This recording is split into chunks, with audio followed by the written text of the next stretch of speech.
Lo culparon de incendiar Roma. Lo llamaron loco, asesino, tirano.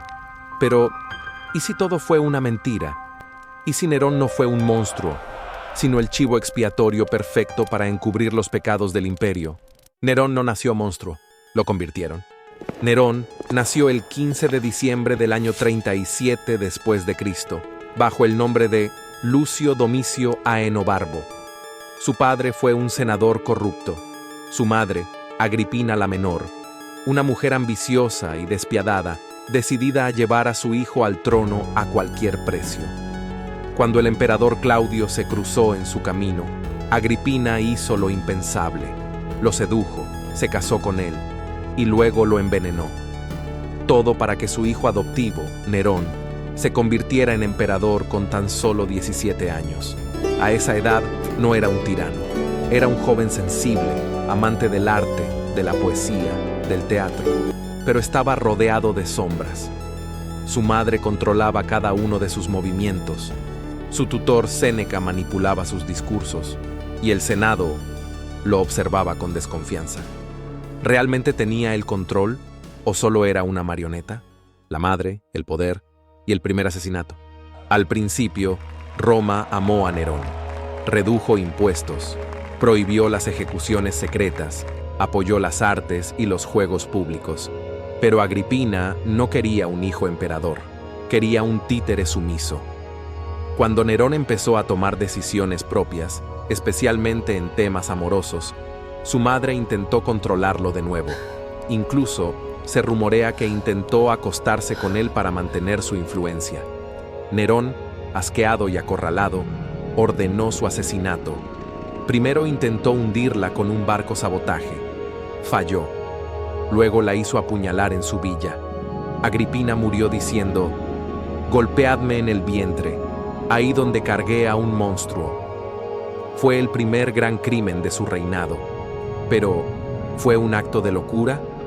¿O el grito desesperado de un joven que quería liberarse de una madre que devoraba todo a su paso?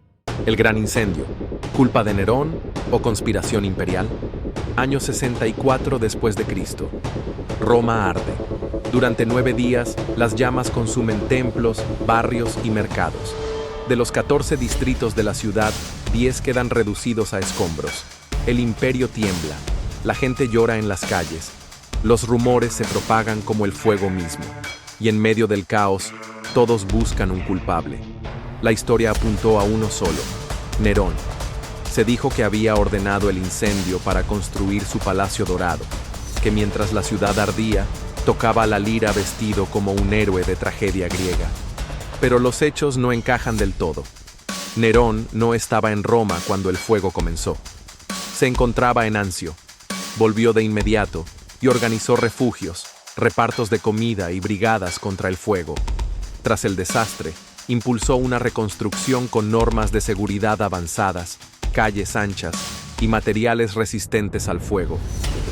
¿Es eso lo que haría un hombre que quería destruirlo todo? Sin embargo, la sospecha ya lo envolvía. Y cuando el resentimiento popular creció, Nerón señaló a los cristianos, una secta aún pequeña, rechazada por su negativa a adorar a los dioses romanos. La represión fue brutal: crucifixiones, quemados vivos como antorchas humanas, ejecutados en espectáculos sangrientos. Fue un castigo ejemplar, una cortina de humo, pero en lugar de limpiarlo, lo cubrió de sombras más densas. Y aunque la reconstrucción avanzó, el prestigio del emperador se derrumbó. La gente ya no lo miraba como el joven carismático del inicio, sino como un hombre peligroso, impredecible y cada vez más aislado. Desde ese momento, Nerón entendió que no podía gobernar con política ni con temor. Solo le quedaba una vía de expresión: el arte. Si este tipo de misterios históricos te fascinan tanto como a nosotros, suscríbete al canal y acompáñanos en esta travesía por los secretos del pasado. Lo que sigue es aún más perturbador: el emperador artista y el odio del Senado. Aislado tras el incendio, Nerón comenzó a replegarse hacia un refugio muy peculiar: el escenario. Mientras el Senado conspiraba y el pueblo murmuraba, Nerón se sumergía cada vez más en la música, la poesía y el teatro. Ya no era solo un amante del arte. Ahora se veía a sí mismo como un artista total. Tocaba la lira, componía versos, interpretaba tragedias griegas ante multitudes. No en privado, como un capricho de emperador excéntrico, sino en público, como si fuera una misión imperial. Pero Roma no estaba preparada para eso. En la mentalidad romana, el emperador debía ser un general, un líder firme, un símbolo de fuerza. Los actores, en cambio, eran considerados infames, al mismo nivel que los gladiadores y prostitutas. Y para muchos, ver a su emperador en el escenario era una vergüenza nacional. En Grecia, participó en concursos y, curiosamente, ganaba siempre. En Roma, obligaba al público a permanecer en sus espectáculos horas enteras, sin moverse, sin hablar, sin respirar fuerte. Algunos relatos, tal vez exagerados, decían que hubo partos, desmayos e incluso muertes durante sus interminables actuaciones. Pero para Nerón, aquello era libertad.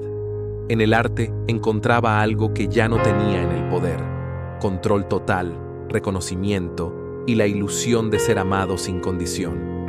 El problema era que, mientras cantaba, el imperio seguía ardiendo de otra manera. Las legiones se inquietaban, los gobernadores se fortalecían y el Senado ya no disimulaba su desprecio.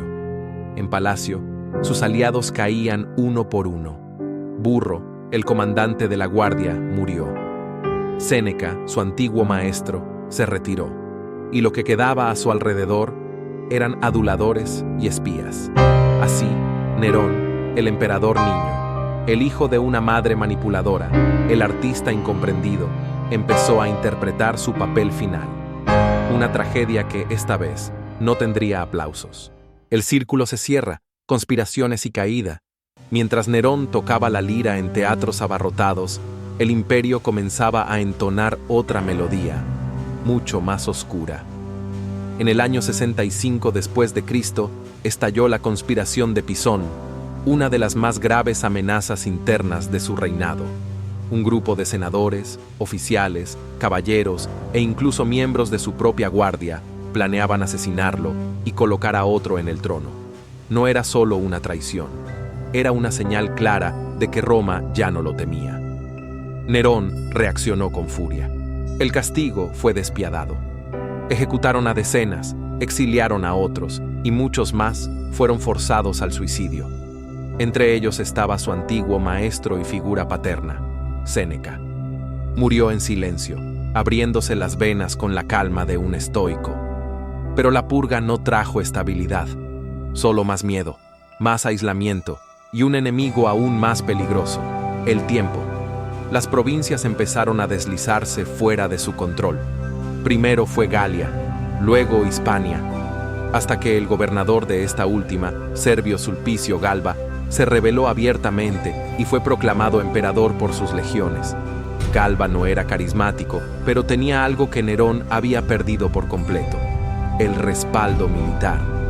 Cuando la noticia llegó a Roma, el Senado no lo dudó. Declararon a Nerón enemigo público, el mayor acto de repudio posible. El emperador ya no era emperador. Nerón huyó con apenas unos pocos esclavos fieles.